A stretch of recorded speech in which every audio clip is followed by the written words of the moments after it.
السلام علیکم ناظرین، اسلامک ڈسکوری اسٹوڈیو میں خوش آمدید۔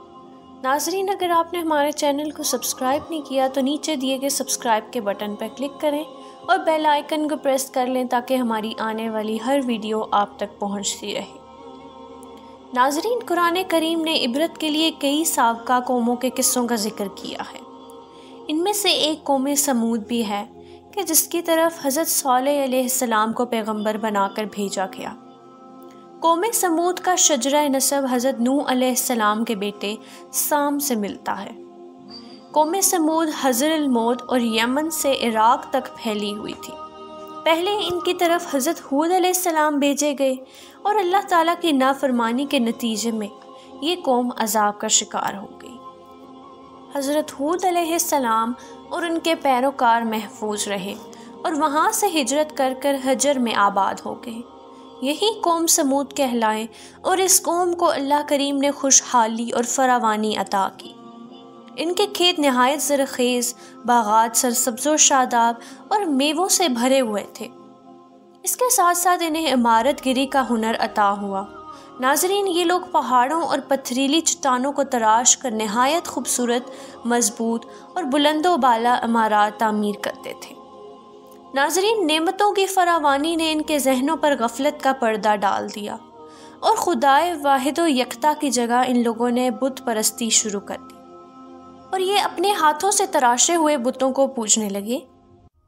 ایسے میں اللہ تعالیٰ نے حضرت صالح علیہ السلام کو قوم سمود کی طرف پیغمبر بنا کر بھیجا۔ قرآن پاک میں 8 مقامات پر ان کا ذکر کیا گیا ہے۔ حضرت صالح علیہ السلام قوم سمود کے ایک برگزیدہ خاندان سے تعلق رکھتے تھے۔ ناظرین، حضرت صالح علیہ السلام نے نہایت خلوص سے اپنی قوم کو درس ہدایت دینا شروع کیا اور انہیں یہ احساس دلایا کہ نعمتوں کی فراوانی سے تم اپنے رب کو بھول بیٹھے ہو اور تمہاری آنکھوں پر غفلت کے پردے پڑ گئے ہیں۔ تمہارے اپنے ہاتھوں سے تراشے ہوئے یہ پتھر کے بت تمہارے کسی کام کے نہیں، بلکہ اللہ واحد ہی تمہاری تمام تر ضرورتوں کا کفیل ہے۔ ناظرین، چند مٹھی بھر لوگوں نے آپ کی اس دعوت کو سنا اور اس پر دھیان دیا اور اس پر ایمان لے آئے، لیکن اس قوم کے بڑے سردار بت پرستی پر اڑے رہے اور دعوت توحید پر ایمان لانے کے بجائے اس کا مذاق اڑاتے ہوئے کہتے کہ اے صالح، اگر ہم باطل پرست ہوتے اور مذہب کے صحیح راستے پر نہ ہوتے تو یہ مال و دولت، یہ کھیتوں کی ہریالی، یہ سرسبز و شاداب باغات اور یہ عالی شان محل نصیب نہ ہوتے۔ تم ذرا اپنی جماعت کی حالت تو دیکھو جو تنگ حال ہیں۔ بتاؤ کہ ہم اپنے دیوتاؤں کو پیارے ہیں یا تم اپنے خدا کو عزیز ہو۔ وہ یہ بھی کہتے کہ اے صالح، ہمیں تم سے تو بڑی توقعات تھی کہ تم اپنی قوم کی روایات کی پاسداری کرو گے اور اسے مزید ترقی اور کامرانی سے ہمکنار کرو گے، لیکن تم نے تو کوئی اور ہی راستہ اختیار کر لیا ہے۔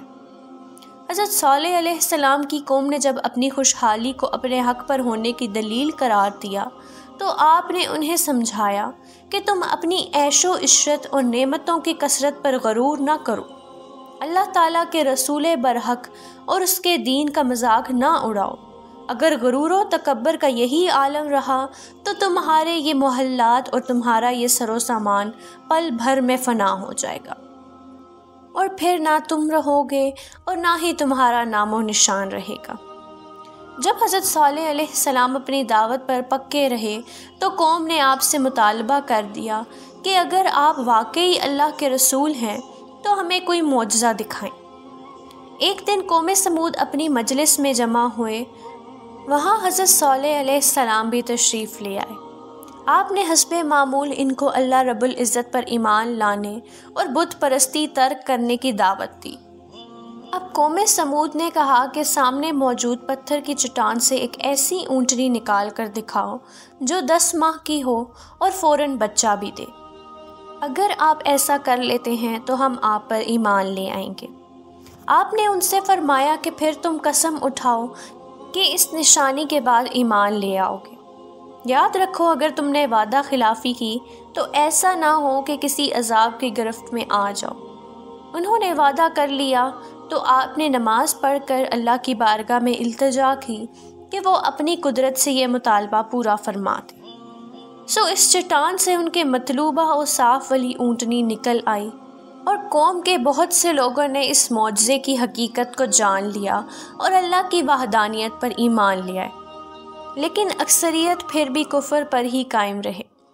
حضرت صالح علیہ السلام نے قوم کو تنبیہ فرمائی کہ دیکھنا، یہ اللہ کی اونٹنی جو تمہارے لیے اللہ کی طرف سے دلیل اور نشانی بن کر آئی ہے، اب اس کا دھیان رکھنا، اور اللہ کی زمین پر جہاں چاہے گی یہ چرے گی، اور جس دن یہ تمہارے ذخیرے سے پانی پیے گی تو تم اور تمہارے جانور اس دن اس کنویں سے پانی نہیں پئیں گے۔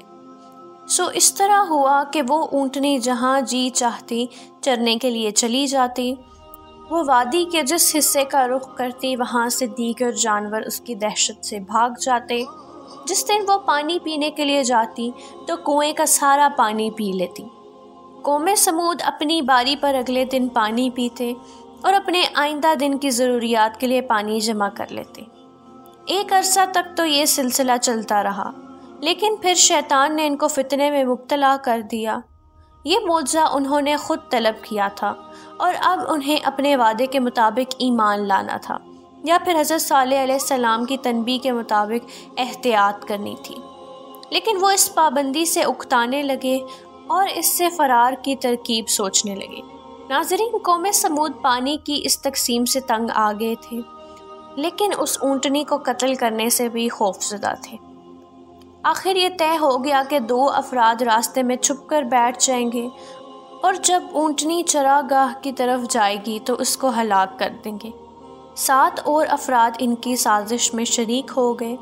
حضرت صالح علیہ السلام کو خبر ہوئی کہ قوم سمود نے ان کی تنبیہ کے بالکل برعکس اونٹنی کو ہلاک کر دیا، تو آپ نے انہیں اطلاع دی کہ اب اللہ کا عذاب بالکل تمہارے قریب آ گیا ہے، بس تم اپنے گھروں میں 3 دن اور لطف اندوز ہو لو، اور ساتھ ہی یہ بھی بتا دیا کہ اب تمہیں اپنے سامان عیش و عشرت سے 3 دن ہی نفع حاصل ہو سکے گا، اس کے بعد تم عذاب میں مبتلا ہو جاؤ گے۔ تو انہوں نے اس بات کا بھی مذاق اڑایا اور پوچھا کہ یہ 3 دن ہم پر کیسے گزریں گے؟ آپ نے فرمایا کہ پہلے دن تمہارے چہرے زرد رنگ کے ہو جائیں گے، دوسرے تیسرے دن نحوست پوری طرح عیاں ہو جائے گی اور وہ سیاہ ہو جائیں گے، اور چوتھے دن تم پر عذاب آ جائے گا۔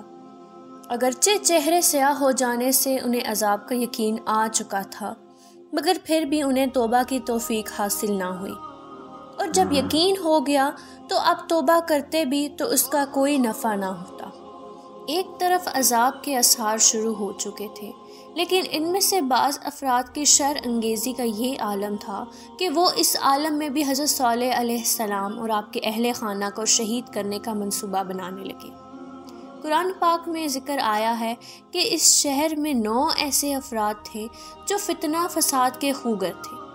انہوں نے کہا کہ آؤ اللہ کی قسم کھا کر یہ عہد کریں کہ صالح علیہ السلام اور ان کے اہل خانہ کو ہلاک کر دیں گے، پھر ان کے وارثوں سے کہہ دیں گے کہ جب انہیں ہلاک کیا گیا تھا تو اس وقت ہم تو اس علاقے میں موجود ہی نہیں تھے، یقین کرو کہ ہم بالکل سچ کہہ رہے ہیں۔ اور جب انہوں نے یہ سازش تیار کی تو ہم نے بھی اپنی تدبیر کی، اور وہ ہماری تدبیر کو سمجھ ہی نہ سکے۔ ناظرین، بجائے اس کے کہ وہ نادم ہوتے اور اپنے گناہ کی معافی مانگتے، وہ الٹا مزید سرکشی پر اتر آئے۔ جس رات انہوں نے حضرت صالح علیہ السلام کے مکان پر چھاپا مارنے کا پروگرام بنایا، اللہ رب العزت نے اپنے ملائکہ کو ان کی حفاظت کے لیے بھیج دیا۔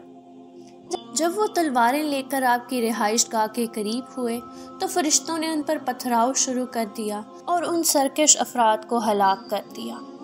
قوم سمود پر یہ مہلت کی آخری رات تھی، اور اس کے ساتھ ہی باقی قوم کی ہلاکت کا عمل شروع ہو گیا۔ اللہ سے دعا ہے کہ اللہ ہمارے سب گناہوں کو معاف فرمائے اور ہمیں اپنے عذاب سے نجات عطا فرمائے، آمین۔ ناظرین، یہ تھی ہماری آج کی ویڈیو۔ اگر ویڈیو پسند آئے تو اس کو لائک کیجیے، اور اگلی ویڈیو تک کے لیے اجازت دیجیے۔ اللہ حافظ۔